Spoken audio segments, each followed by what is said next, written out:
Syria के दमिश्क में इजराइल ने एक बड़ा हमला कर दिया है। आईडीएफ यानी जो इजरायली सेना है, आईडीएफ ने सीरिया में सैन्य मुख्यालय को निशाना बनाया।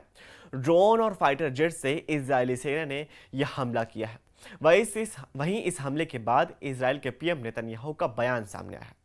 नेतन्याहू ने कहा कि मेरे भाइयों, इजराइल के ड्रूज नागरिकों, दक्षिण पश्चिमी सीरिया की स्थिति बहुत गंभीर है। आईडीएफ ऑपरेशन चला रही है, वायुसेना सक्रिय है। उन्होंने आगे कहा अन्य बल भी इस पर काम कर रहे हैं।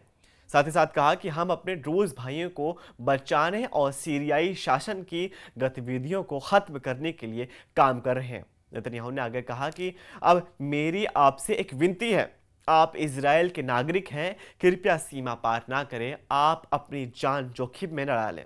आपको मारा जा सकता है और अगवा किया जा सकता है।